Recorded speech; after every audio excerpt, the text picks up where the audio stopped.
SCA news bulletin ముందుగా headlines. పేలుడు ఘటనపై ఊహాగానాలు వద్దు, జమ్మూ కాశ్మీర్ డీజీపీ.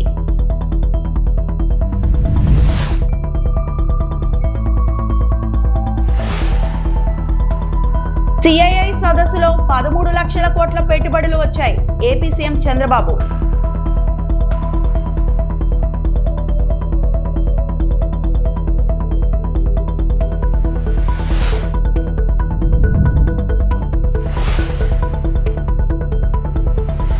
కేటీఆర్ హరీష్ అసూయ తగ్గించుకోండి, తెలంగాణ సీఎం రేవంత్.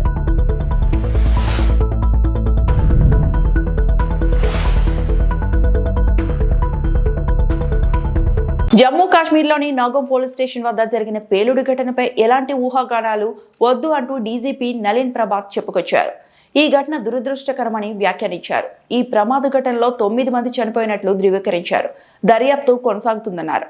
జమ్మూ కాశ్మీర్ డీజీపీ నలిన్ ప్రభాత్ తాజాగా మీడియాతో మాట్లాడుతూ నౌగాం పోలీస్ స్టేషన్ ఓపెన్ ఏరియాలో పేలుడు పదార్థాలు ఇచ్చాం. ప్రొసీజర్ ప్రకారం ఫోరెన్సిక్ నిపుణులకు అప్పగించాం. గత 2 రోజుల నుంచి ప్రొసీజర్ కొనసాగుతోంది. శాంపిల్ ప్రాసెసింగ్ చాలా జాగ్రత్తగా నిర్వహించారు. పేలుడు పదార్థాలకు సున్నితమైన ఒక గుణం ఉంది. అయినప్పటికీ దురదృష్టవశాత్తు రాత్రి 11 గంటల 20 నిమిషాలకు ప్రమాదం జరిగింది. దీనిపై ఎలాంటి ఊహాగానాలు వద్దు. ఇదొక దురదృష్టకర ఘటన. ఈ ప్రమాదంలో 9 మంది చనిపోయారు. 3 FSL నిపుణులు మృతి చెందారు. 27 మంది పోలీసులు గాయపడ్డారు. పేలుడు కారణంగా పోలీస్ స్టేషన్ చుట్టుపక్కల ఇళ్లు దెబ్బతిన్నాయి. ఈ ఘటనపై దర్యాప్తు కొనసాగిస్తున్నామని చెప్పుకొచ్చారు. On account of the voluminous nature of the recovery, this process was going on for the past 2 days, which means yesterday and day before, by the FSL team. Due to the unstable and sensitive nature of the recovery, the sampling process, the handling was being done with extreme caution, with utmost caution by the FSL team. However, unfortunately, during this course, last night around 11:20 p.m., an accidental explosion has taken place. Any other speculation into the cause of this incident is unnecessary. In this unfortunate incident, 9 people have lost their lives, 1 personnel of SIA, 3 personnel of the FSL team, 2 crime-fighting photographers, 2 revenue officials who were basically part of the magistrates team, 1 tailor who was associated with the team. In addition, 27 police personnel, 2 revenue officials and 3 civilians from the adjacent areas have received injuries. The injured were immediately evacuated to the nearest hospital where they are being treated as we speak. The building of the police station has been very severely damaged, and even the adjacent buildings have suffered. They have also been affected. The extent of this damage is being ascertained. The cause for this unfortunate incident is being inquired into. J&K Police stands in solidarity with the families of the deceased in this hour of grief. Thank you very much. Jai Hind. విశాఖలో CII భాగస్వామ్య సదస్సు 2వ రోజు కొనసాగుతోంది. శ్రీ సిటీలో పలు కంపెనీల ఏర్పాటుకు ఏపీ ప్రభుత్వం ఒప్పందాలు కుదుర్చుకుంటోంది. ఈ కార్యక్రమంలో సీఎం చంద్రబాబు పాల్గొన్నారు. Just now I am asking him how many countries are representing here. He told me 31 countries. Many world we have to create, minimum 50 countries, that is what I told him. More and more companies is one, more and more integration of countries also. It will help us to project that culture and integration in a big way. Even if you see here, Belgium, Japan, Singapore, Australia, USA, UK, Germany and all countries are representing here. Projects nearly healthcare, engineering, electronics and also consumer durables, food processing, packaging, precision manufacturing, automobile, medical devices. These are all various products they are able to manufacture.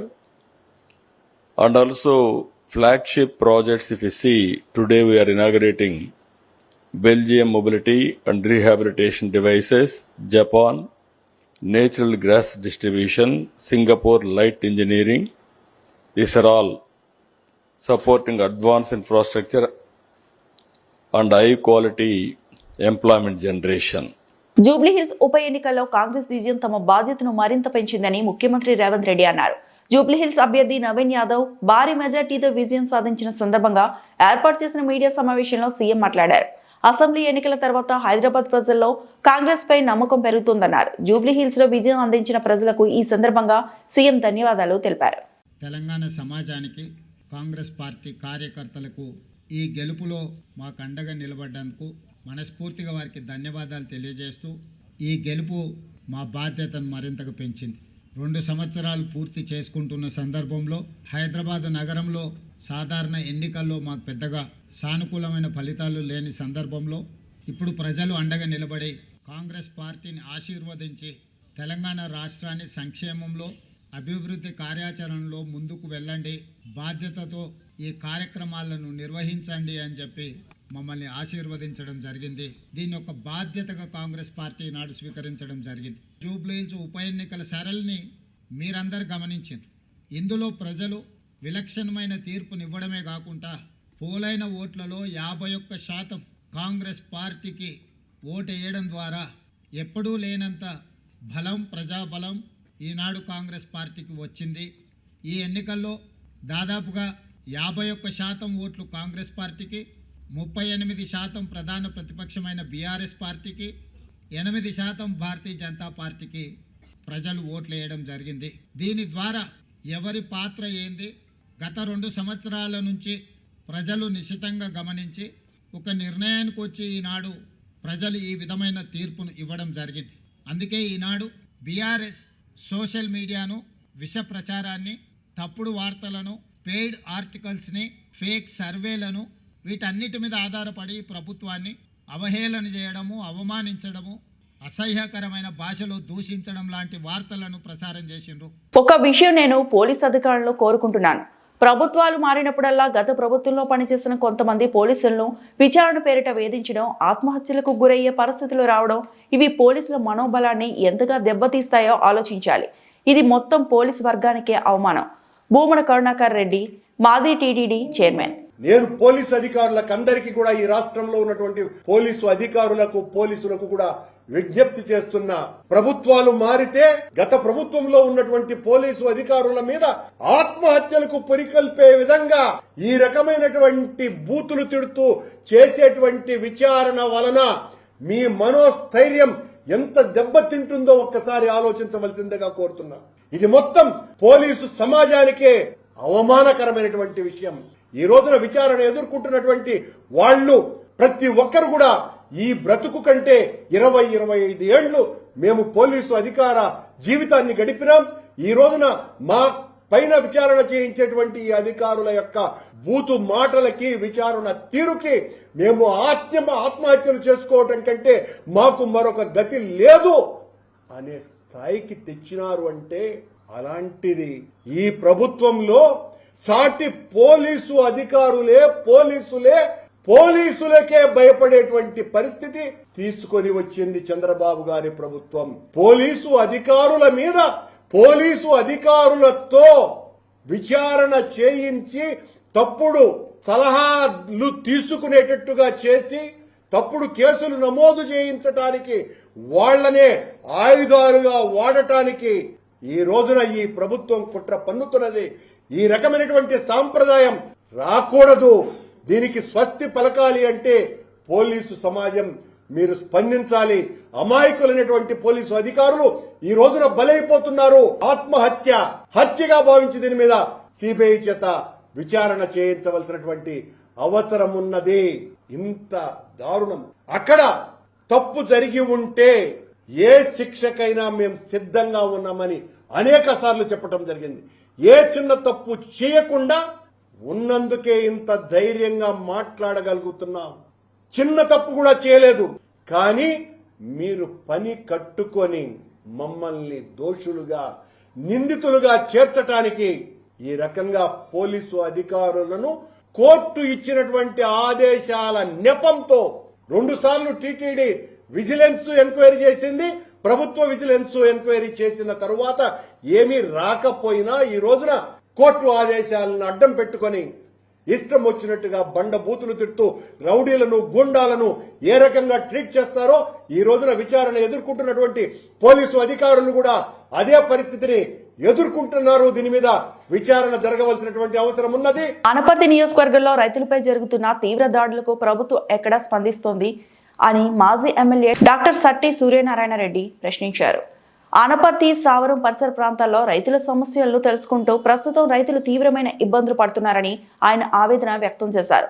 ఎక్కడికెళ్లినా రైతులు పెట్టుబడులు పెరుగుతున్నాయని, ఆదాయం తగ్గుతోందని బాధ వ్యక్తం చేస్తున్నారని చెప్పారు. తాజా తుఫాను కారణంగా పంట దిగుబడి గణనీయంగా తగ్గిపోతుందని రైతులు తెలిపారని చెప్పారు. 1 ఎకరా పంటకు 9,000 నుండి 10,000 వరకు ఖర్చు అవుతుందని, రోజుకు కార్మికులకు 1,200 ఇచ్చినా వారు అందుబాటులో లేరని రైతులు తమ వేదనను తెలియజేశారని చెప్పారు. రాబోయే రోజుల్లో మిషన్ రేట్లు కూడా పెరగొచ్చని రైతులు ఆందోళన వ్యక్తం చేస్తున్నారని వివరించారు. గతంలో జగన్మోహన్ రెడ్డి గారి పాలనలో యంత్రాల రేట్లను నియంత్రించి దానికంటే ఎక్కువగా వసూలు చేసే పరిస్థితే ఉండేదని, కానీ ఇప్పుడు ప్రభుత్వ నియంత్రణ లేకపోవడంతో రేట్లు అదుపు తప్పాయని మాజీ ఎమ్మెల్యే సట్టి సూర్యనారాయణ రెడ్డి పేర్కొన్నారు. చూశారు కదా, ఆనపర్తి నియోజకవర్గం ఆనపర్తి సావారం గ్రామంలో రైతుల యొక్క బాధలు. అదే వీళ్ళ బాధలే కాదు, నియోజకవర్గంలో ఎక్కడికి వెళ్ళినా కూడా రైతుల బాధలు కాస్త అటు ఇటుగా ఇదే బాధలు. వీళ్ళు చెప్తున్నారు, వీళ్ళు ఎంత కష్టపడి పండించిన ధాన్యానికి ఇప్పుడేమో పెట్టుబడి ఎక్కువైపోయింది. ఈ సంవత్సరం అనుకోని తుఫాను వల్ల మరి దిగుబడి తగ్గిపోయింది. అంతేకాకుండా మరి ఈ కోతలకు కూడా సుమారు మరి 9 నుంచి 10,000 మళ్ళీ ఎక్స్ట్రా ఖర్చు అవ్వడం, కూలీలు ఏమో దొరకపోవడం, కూలీలు కూడా 1,200 తక్కువ లేదంటూ అయినా కూడా కూలీలు దొరకపోవడం, రానున్న రోజుల్లో ఇంకా మిషన్ రేట్లు కూడా ఇంకా పెంచేస్తారని కూడా వీళ్ళు చెప్తూ ఉన్నారు. గతంలో అయితే జగన్ గారి టైంలో అయితే 2,400 ఫిక్స్ చేశారు, అంతకంటే ఎక్కువ కలెక్ట్ చేయడానికని లేదని. కానీ రైతులు మా ఇష్ట కొలిది 100-200 మేము ఎక్స్ట్రా ఇచ్చేవాళ్ళం తప్ప 2,400 రేట్ అని ఇవ్వరు. కానీ ఈవేళ ప్రభుత్వం వాళ్ళ మీద నియంత్రణ లేక వాళ్ళు ఇష్టం వచ్చినట్టు వాళ్ళు పెంచేస్తున్నారు. రాబోయే రోజుల్లో కూడా మరి ఇంకొక 500 పెంచుతారంటున్నారు. ఇప్పటికే గిట్టుబాటు లేకుండా మరి రైతుల పరిస్థితి ఎలాగుంటే మరి రాను రోజుల్లో మరి వ్యవసాయం చేయడం కూడా కష్టాన్ని కూడా రైతులు అవపోతున్నారు. ముఖ్యంగా మరి వచ్చే పంటకైతే యూరియా ప్రభుత్వం ఏమో చెప్పేదేమో ఎక్కడికక్కడే యూరియా పుష్కలంగా ఉందంటున్నారు. కానీ రైతు రావాలి, రైతు యొక్క మరి పాస్బుక్ కావాలంటున్నారు. రైతు ఎక్కడో ఉంటారు, వాళ్ళు వచ్చి పాస్బుక్లు ఇస్తారా, మా గురించి వస్తారా అని కూడా ఈ కౌలుదారులు ఇక్కడ ఉన్న వాళ్ళందరూ కూడా ఒకళ్ళిద్దరు తప్ప మిగతా వాళ్ళందరూ కూడా కౌలుదారులే. మరి అదేవిధంగా ఎక్కడ చూసినా కూడా 100కి 95 మంది కౌలుదారులు ఈ రోజున వ్యవసాయం చేస్తున్నారు.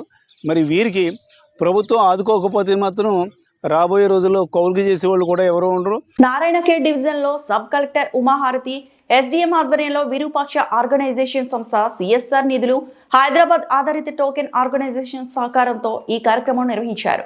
డివిజన్ పరిధిలో మొత్తం 49 ప్రభుత్వ పాఠశాలలో మొదట స్కూల్ స్థాయిలో నిర్వహించిన క్విజ్ పోటీల్లో మెరుగైన ప్రతిభ కనబరిచిన 8వ, 9వ, 10వ తరగతి విద్యార్థులను ఒక్కో స్కూల్ టీమ్గా ఎంపిక చేశారు. అనంతరం మండల స్థాయి పోటీలు జరగగా విజేతలైన 7 మండలాల టీములు జుకల్లో సాంఘిక సంక్షేమ బాలుర పాఠశాలలో జరిగిన డివిజనల్ లెవెల్ క్విజ్ ఫైనల్లో పాల్గొన్నారు. మొత్తం 7 టీములు పాల్గొన్న ఈ తుది పోరు 4 మెయిన్ రౌండ్లు, ఒక బజర్ రౌండ్ తో ఉత్కంఠభరితంగా సాగింది. విద్యార్థులు చురుకుతనం, తెలివితేటలను ప్రదర్శించి ప్రేక్షకులను ఆకట్టుకున్నారు. విజేతలకు సర్టిఫికెట్లు, బహుమతులు ప్రదానం చేశారు.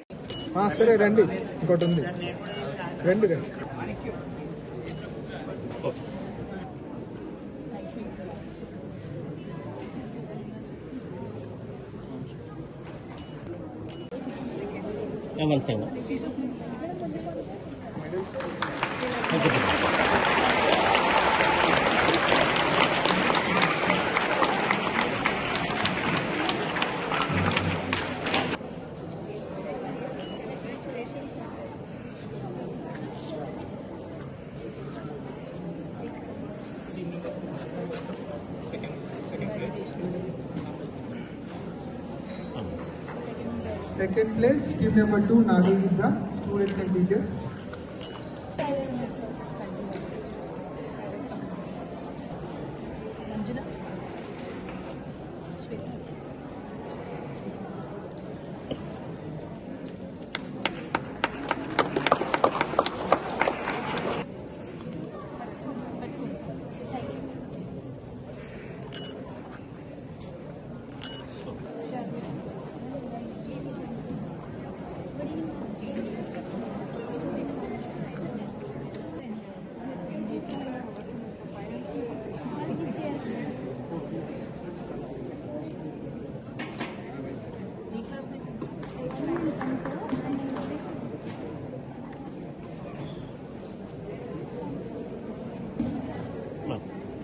Kanti, teacher and student.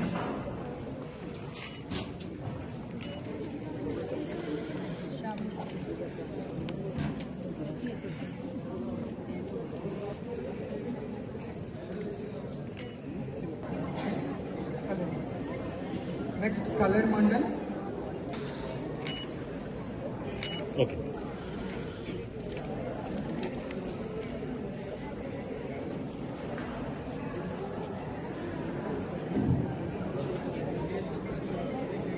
ఈరోజు జిల్లా కలెక్టర్, సబ్ కలెక్టర్ అధికార యంత్రాంగం ఆధ్వర్యంలో నారాయణఖేడ్ డివిజన్ కేంద్రంలో గిరిజన బాలికల వసతి గృహాన్ని ఆకస్మిక తనిఖీ చేసిన జిల్లా కలెక్టర్ పి ప్రావీణ్య, సబ్ కలెక్టర్ ఉమాహారతి తరగతి గదుల్లో విద్యార్థుల సామర్థ్యం, వంటశాల, ఆహార నాణ్యతను, విద్యార్థులకు అందించే ఆహారం, వంటగదిని, హాస్టల్లోని సౌకర్యాలను పరిశీలించారు.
రాత్రి ఆకలి అవుతుందా మీకు?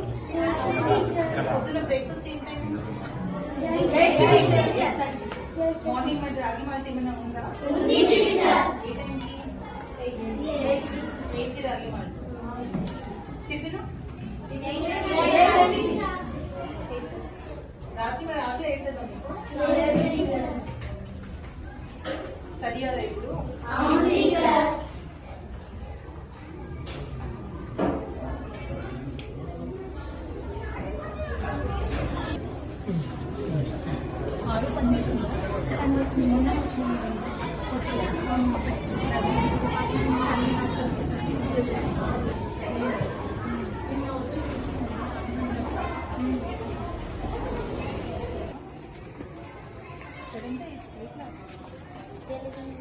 తెలుగు మీది అందరూ వేరే వేరే క్లాస్ ఉంది. నువ్వే క్లాస్ అని చెప్పమ్మా.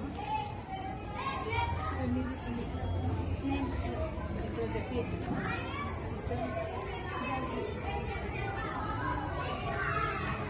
ఫుడ్ బాగుంటుందా?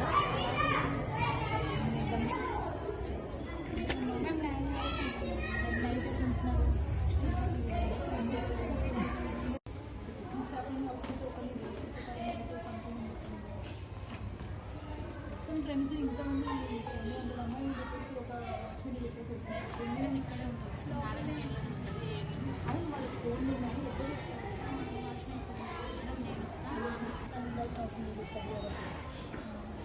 నైట్ తను పంపడానికి ఉంది. మార్నింగ్ పీజీ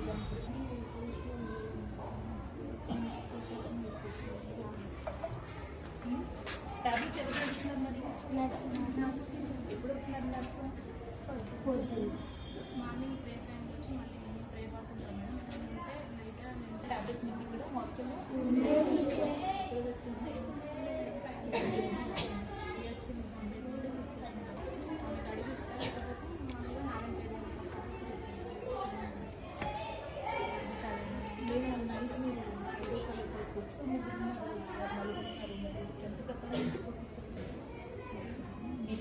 చెప్పండి. నేను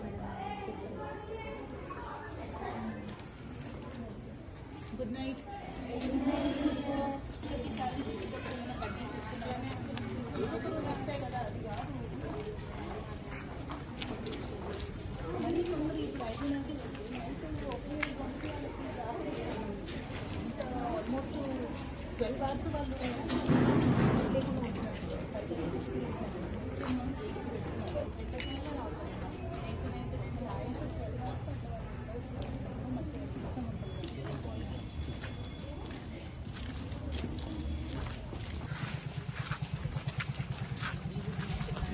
గోదావరి జిల్లా నర్సాపురం పట్టణంలో ఎస్సీ బాలికల హాస్టల్ను జిల్లా అదనపు న్యాయమూర్తి వాసంతి ఆకస్మికంగా తనిఖీ చేశారు.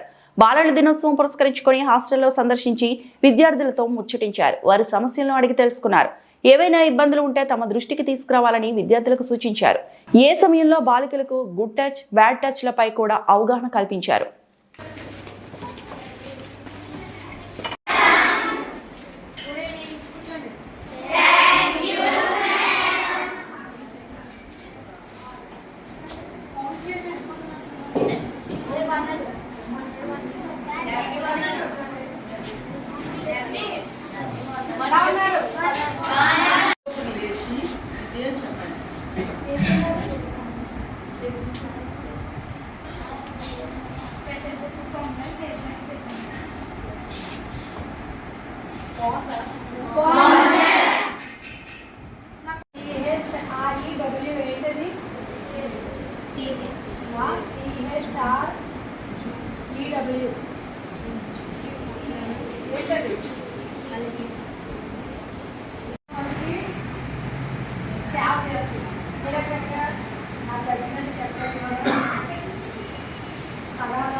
మంచి పొజిషన్ చేసి కొంతమంది బాగుంది.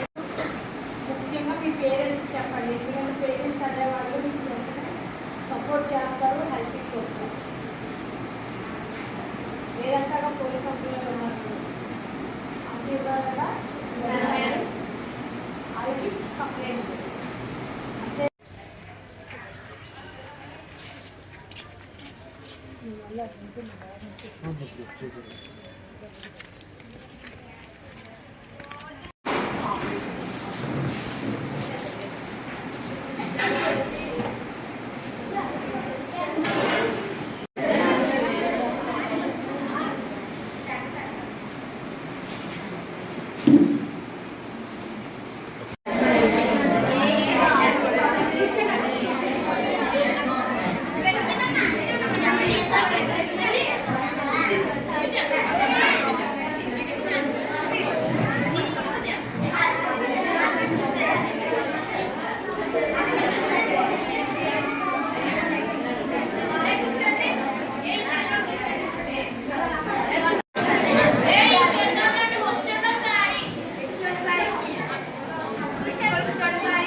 అందరికీ నమస్కారం అండి.